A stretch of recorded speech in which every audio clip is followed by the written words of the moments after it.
Time to make a straight Artificer build, and instead of picking Artillerist, which I have been picking every single time lately, I'm going Alchemist. We're concept building with optimization this time. That means we're going to focus a lot on potions. Kobold, what about Battlesmith? It gets a little doggy. That is a better subclass than Alchemist, but I just want to play around with Alchemist. It's not terrible anymore, it's okay, and I'll show you what I mean. Welcome to Pack Tactics, Potion Seller. I'm going into battle. I need your finest potions. You can't handle my potions, Skater. They're too strong for you. Now let's get started. Wood Elf. We have 35-foot movement speed, and at level 5 we get Pass Without Trace, which is nice to have. It will help the party stay hidden and get advantage on their initiative rolls, and hopefully provide the enemy's disadvantage. Our keen senses insight. The real reason we pick Elf is because of trance. We only need 4 hours of sleep. As soon as we wake up, we craft potions or magic items. Once you reach level 3 and pick up Alchemist, you'll be crafting a healing potion every night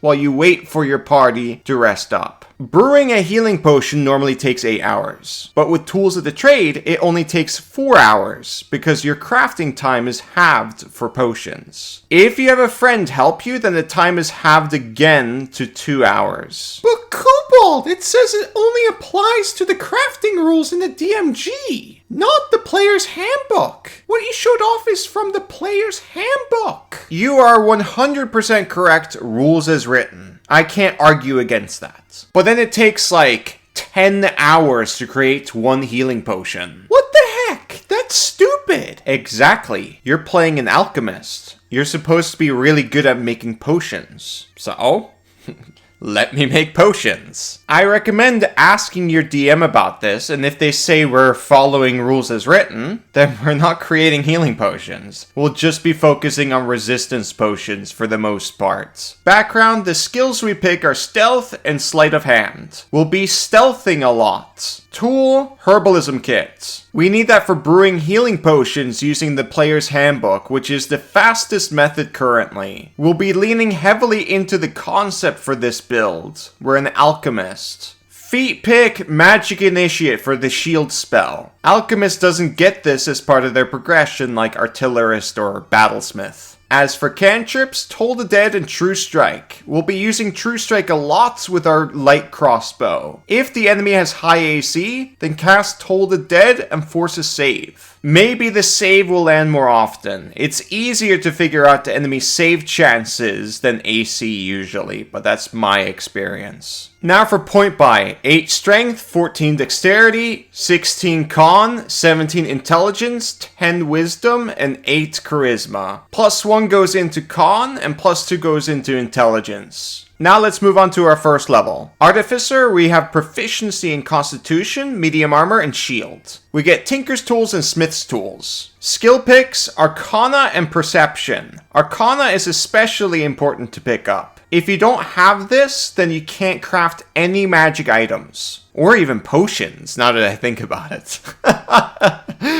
That's funny. You can still, rules as written, craft normal healing potions, but everything else, like all the other potions, you can't create them. You have to have Arcana. Kobold, why does Artificer not get Arcana proficiency by default? I have no idea. Anyways, the reason why we picked up Smith's Tools is so we can craft a Weapon of Warning, which is most likely going to be the first magic item you craft besides healing potions. Getting this will make it so your party has advantage on their initiative, which is insanely powerful. Besides this, you can dabble into Enspelled Armor and put the shield spell in it, and hand it out to your party member. Healing Word or Cure Wounds are also great options. There's a lot of great things you can do with Smith's Tools. With Tinker's Magic, I recommend making ball bearings for a familiar to use. It's extra control on the battlefield. Who knows, maybe an enemy slips on them. Littering is pretty good in the early game. Quite underrated. I forgot to mention it in the Find Familiar video. By the way, just to be clear, I'm talking about your team's Find Familiar. You don't have a Find Familiar. The goal of optimization is to make your entire team better, not just your build. Can't cantrips, firebolt and guidance. Pick absorb elements and cure wounds. The artificer list is terrible, and at the beginning of tier 1, we're mostly just gonna help people with circle casting if it's beneficial to the party, and of course if that's allowed. If the druid wants me to hold concentration for entangle, I'll absolutely do it. Maybe they'll cast another entangle if that's desperately needed. Double entangle is pretty good. That's a lot of resource use, but, you know, later in tier 2, that is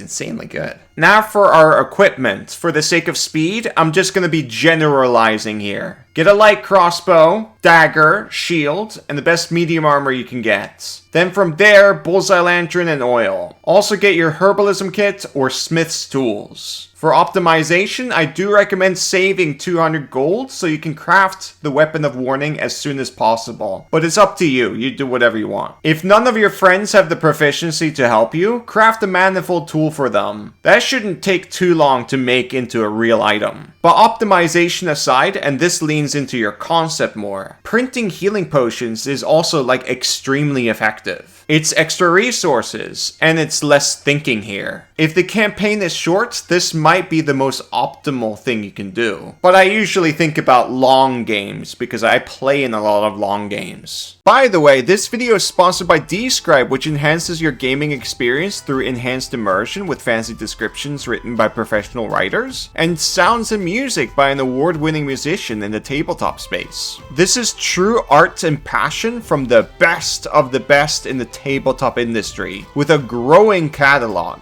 I kid you not, they have over 7,200 music, sound effects, and ambience tracks. And they have an app that functions kind of like Spotify. What makes it different from Spotify is you can mix any sound effect or ambience with any music you're playing. So if your party's at a birthday party or something, you can have background chatting and people having fun in the background while this music here is playing. Then when random ogres invade the party, you can turn the ambience into people screaming and fleeing for their lives, and you can blast some metal. Yeah, they've even made metal music. Cool! I love birthday parties! Another thing to mention is you don't just get music and sounds, you do get battle maps, but with very fancy descriptions. So you're getting quite a lot through Describe. They make environmental prepping really easy for you, Mr. Dungeon Master. So I absolutely recommend checking out Describe. I'll be playing their music throughout this entire video. Use the code PACKTACTICS for a free 30-day trial on their platform. Link in the description.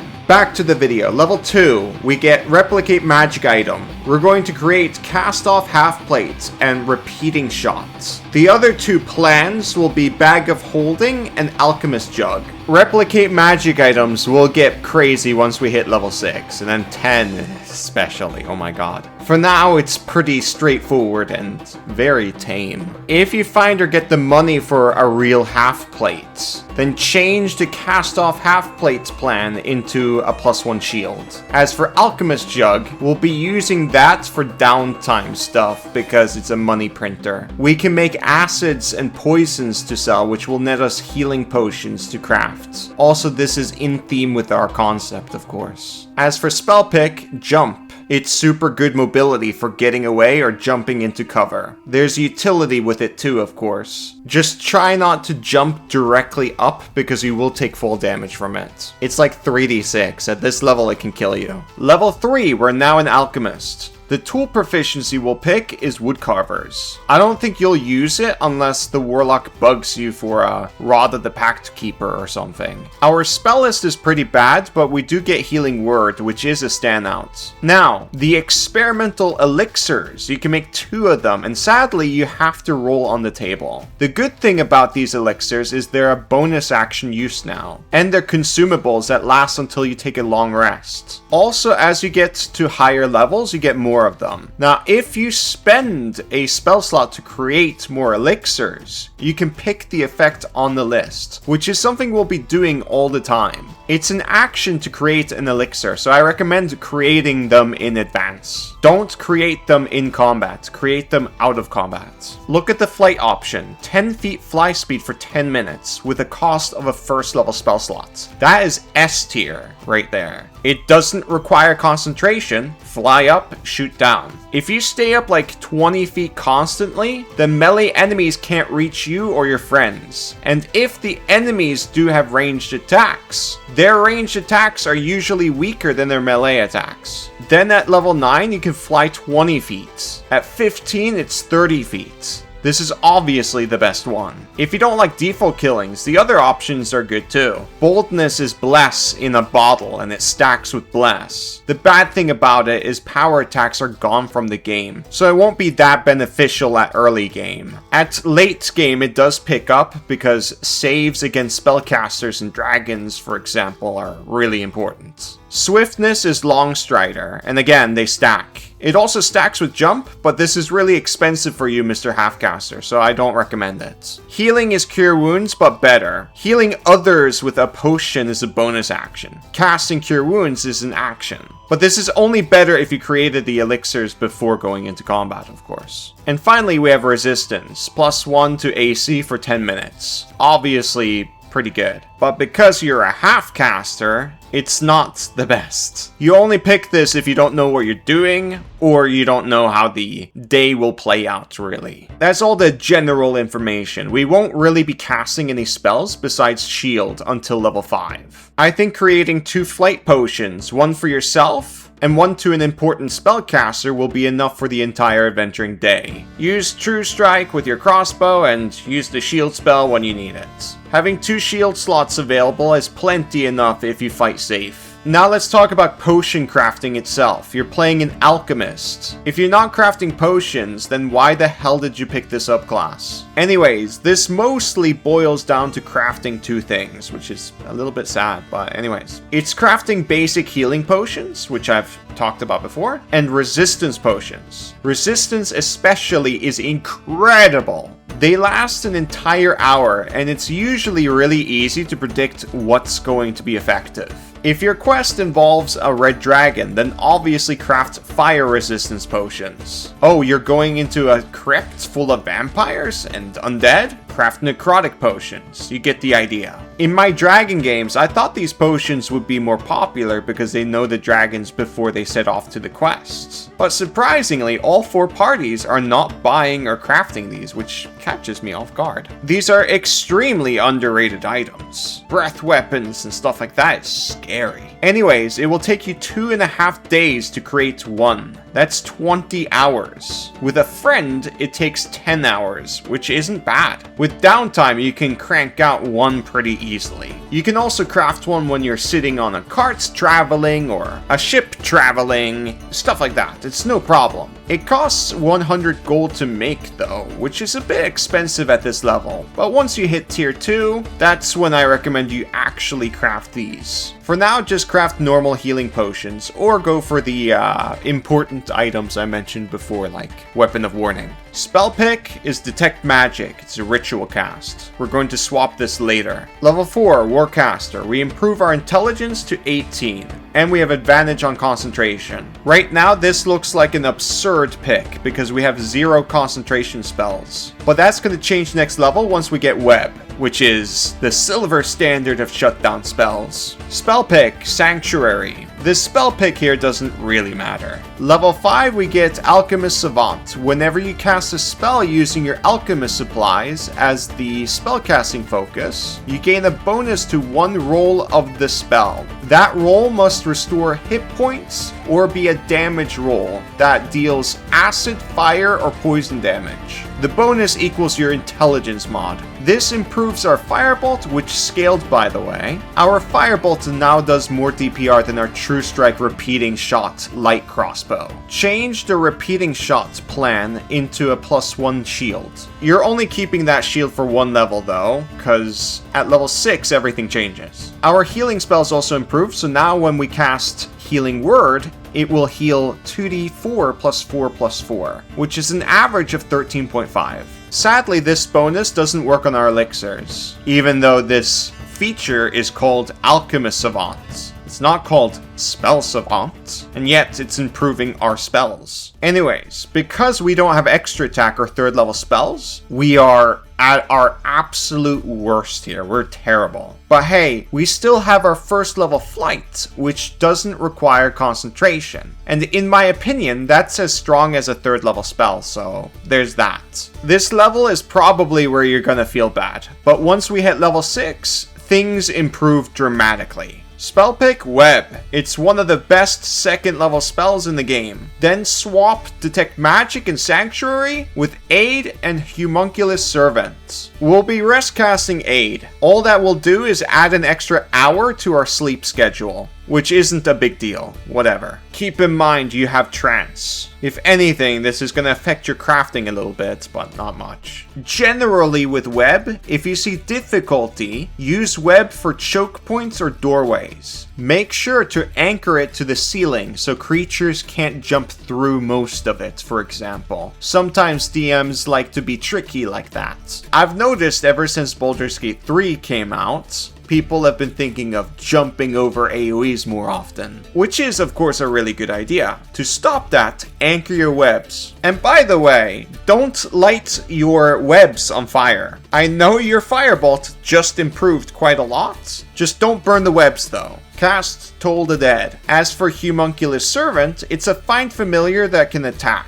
It costs 100 gold to summon, which is pretty expensive, so be a bit careful. 100 gold can get you 4 healing potions. Level 6, this is our big level where we get a ton of resources. From now on with replicate magic items, we'll just be going after things that have a lot of charges or are just powerful. Our plans are now Pipes of Haunting and swap Alchemist Jug with Wand of Magic Missile. These are crazy strong with charged magic items because they provide a ton more extra resources. We have our Wand of Magic Missile, that's 7 charges. If we use all the charges, we can then transmute it into another magic item like the Wand of Web, which also has 7 charges. But Kobold, you don't have that plan yet. I know, this is just an example. We'll get that next level. The point is, when you transmute an item into a new item, you get all the charges of that item as if it's fully charged. Then when you use all the charges of this new item, you can drain the item for a 2nd level spell slot. With that slot, you can charge a magic item to give it 2 charges, which can go into our Pipes of Haunting, which is our strongest magic item. If we've managed to do all of this, then we've used the entire magic item tinkering feature. We just milked it dry for 16 charges. That's a lot of ammo. Think of it as spells. 16 casts of spells. Another thing to note is if we need to Bag of Holding bomb someone, we can transmute one of our items into a 2nd bag, assuming you already have a bag. Give both bags to a familiar or your Homunculus Servant. Of course, talk to your DM before doing this. These bombs can be problematic. Basically, putting one bag in the other can in theory banish a Tarask permanently with no save. Be careful though, if you get caught in the blast radius too, then you have to roll a new character basically. So I highly recommend you give these bags to a familiar or your servant to do the bombing. The items we create now with replicate magic item will be Pipes of Haunting, Wand of Magic Missile, and our +1 shield. Give the wand to the servant for them to use. Or give it to a Find Familiar if your party has a Find Familiar. Once they're out of charges, transmute your +1 shield into another wand and give it to the pet. Then equip your normal shield, which I hope you didn't sell off. You don't get any spells here, so we're moving on to level 7. Swap Cast Off Half-Plate with Wand of Web. Buy a real half-plate if you can. In downtime, I recommend transmuting all your magic items into pipes or wands, just for extra resources. Feature-wise, we get Flash of Genius. This is more protection against saves, so good stuff. Spell pick, Heat Metal or Rope Trick.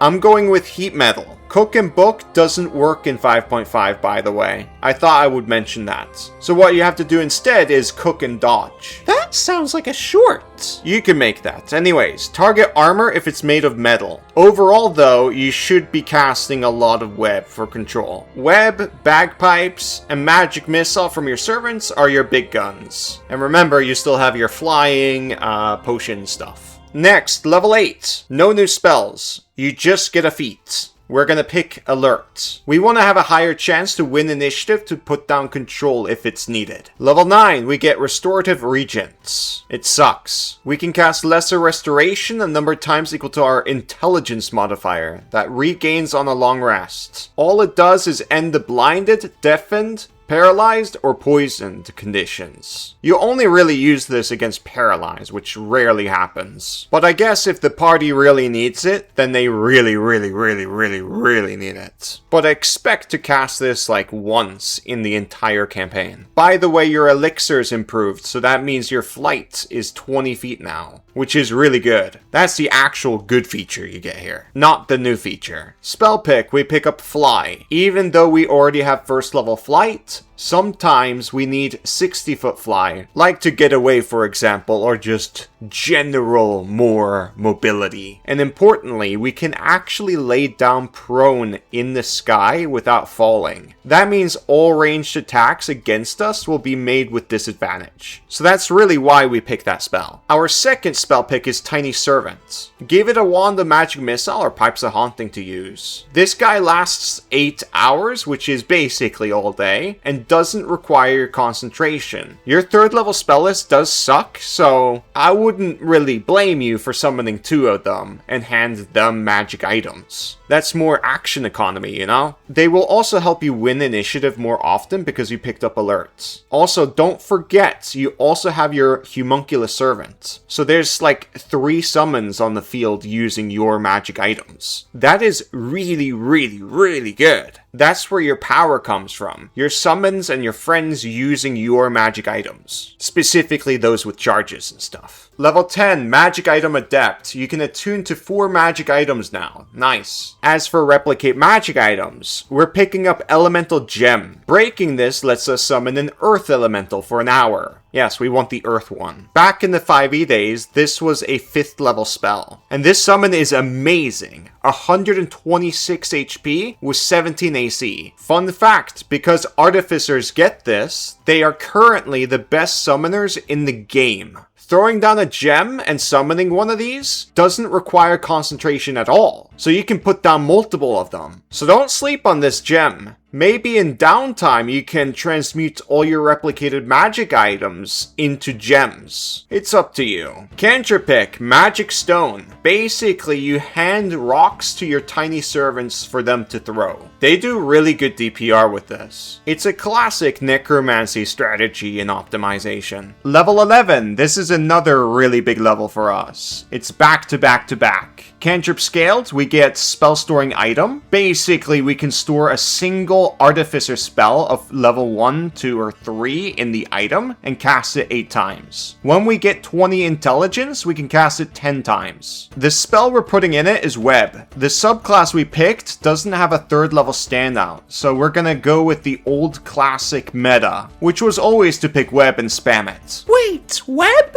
Why not haste? Haste sucks, especially with 5.5 content. Web is arguably better than Hypnotic Pattern. I don't really believe that, but I do agree it's incredibly close to the same power level. Web is a spell you never unprepare. If you do, everyone in optimization is gonna make fun of you. Anyways, the awesome thing about this being in the spell storing item is it's using your DC, unlike the Wand of Web. So this is a massive upgrade, and you're getting a lot of resources. 8 casts of web? Hell yeah! Keep it on your person or give it to one of your servants, it's up to you. It's probably best if your servants concentrate on one web while you cast another web.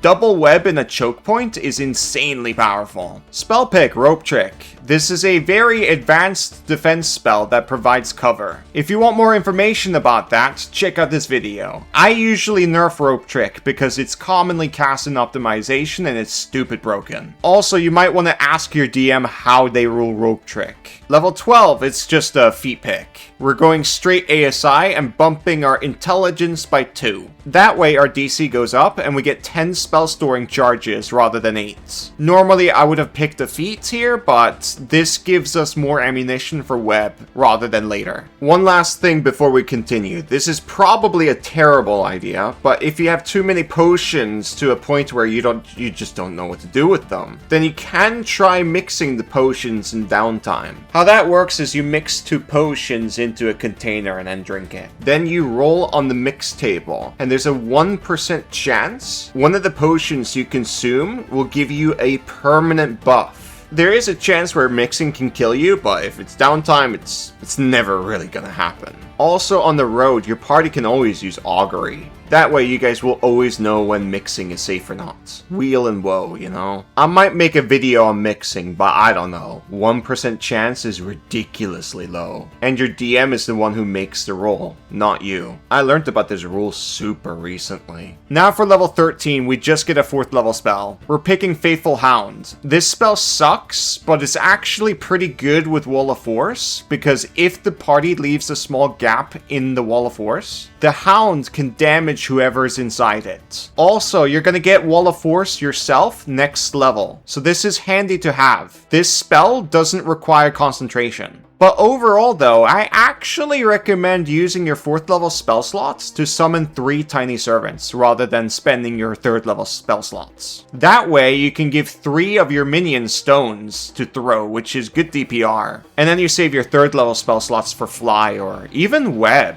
Even though web doesn't upcast, casting web as a 3rd level spell slot is actually really good. It's worth doing. Remember what I said, it's actually debatable whether web is better than hypnotic pattern. Anyways, level 14, Advanced Artifice. We can attune to 5 magic items. And when we short rest, we get 1 expended use for Flash of Genius, which is really nice. But here's the actual highlight. We can create Cube of Force, which has 2 charges of Wall of Force. Obviously, you should replicate more of them and hand them out to your servants. Keep in mind though, it does require concentration to use, but if these are just servants concentrating on the spell, it shouldn't be a problem. For more details about Wall of Force, check out this video. This is an auto shutdown spell, and it's one of the best spells in the entire game. I should probably mention Bag of Beans real quickly if you're really into optimization and have a lot of downtime. This thing can get you some crazy items. You're basically looking for golden eggs to consume and they will give you stat increases, but at the same time you have to roll a super high DC to get this buff. This buff is permanent, by the way. It's a permanent stat increase. And there's multiple other things that can happen with this, like you can get multiple potions, bad things can happen. You can get the pyramid. If you get the pyramid, there's a mummy lord inside. And also, this pyramid is a dungeon, which means it will most likely have loot. My party, years ago, got wish out of it. So don't sleep on Bag of Beans. Bag of Beans can be an entire session. This build doesn't really pick up Bag of Beans because it kind of jumps to the chase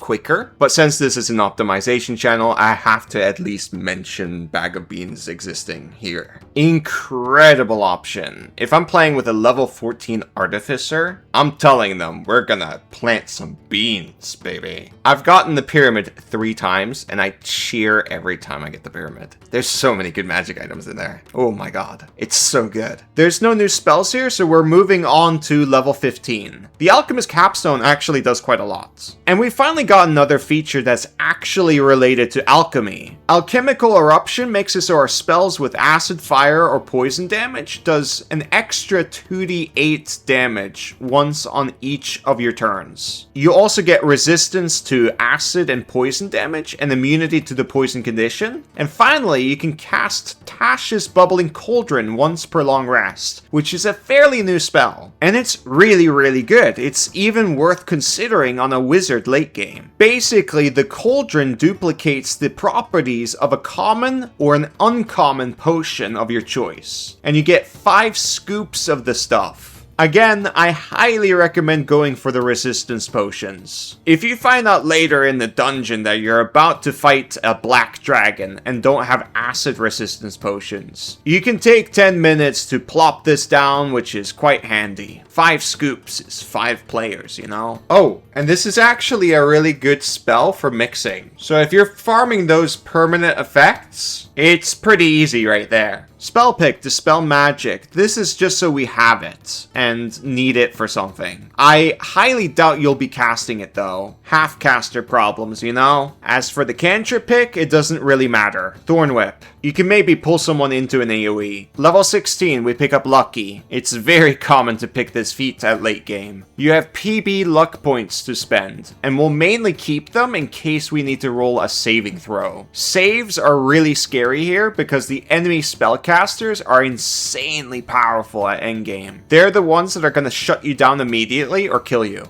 There's no new spells here, so we're moving on to level 17. Cantrip Scaled. We get 2 new spells and we can pick 5th level spells finally. We're now at endgame. We're picking up Transmute Rock, which is an incredible non-concentration shutdown spell, which I really need to cover badly. And we're picking up Wall of Stone for extra wall spells, really. If we're concentrating on web and need extra control our servants can't provide at the time, or something along those lines, then we can just plop down Transmute Rock. It's an emergency control spell, but you can do whatever. This spell is so good that it usually doesn't matter. Level 18, we can attune to 6 magic items now. Nice. There's no new spells though. This is all we get. Level 19, the epic boon is going to be Night Spirit, and we improve whatever. It doesn't really matter. This is like the Gloomstalker feature that turns you invisible when you're in dim light or darkness. But you'll also have resistance to all damage except Psychic and Radiant. To this day, this is still the best boon in the game. It's an auto pick for every build ever. Well, maybe not Gloomstalkers, but anyways. Spell pick, Greater Restoration, so we have it for something. Now for level 20, Soul of Artifice. Flash of Genius is now a short rest feature, and we get a Death Ward feature, but we would have to disintegrate real magic items. In theory, if you stack up all the uncommon potions you've crafted this far, this feature will make you immortal. This is not a once per long rest feature, so have fun. Remember, creating 1 uncommon potion, which is a magic item, takes 2.5 days to create, with a friend helping you. And that's the Alchemist. Going into this, I actually thought this would be kind of garbage, but the base class itself really carries. And there's a lot of like little interactions that are quite fancy tech. Like for example, one of your servants or whatever can have a cube of force. And when they run out of charges, you can transmute that item into one of those gems that gets you the Earth Elemental. That is really powerful. Looking back, I could have optimized this further with like Instant Fortress and stuff like that. But I assume a lot of those really abusive things are not going to be allowed at your table. We can absolutely make this Alchemist even more cracked. And that, well, you can do that with any Artificer really, because the base class is really good. I think the internet is underselling how powerful Artificer is now. It's so powerful. Oh my god. Once you hit that level 6, things change so dramatically. Anyways, end the video. Remember to check out Describe and rock out to some tabletop music. Thank you for watching. Bye bye!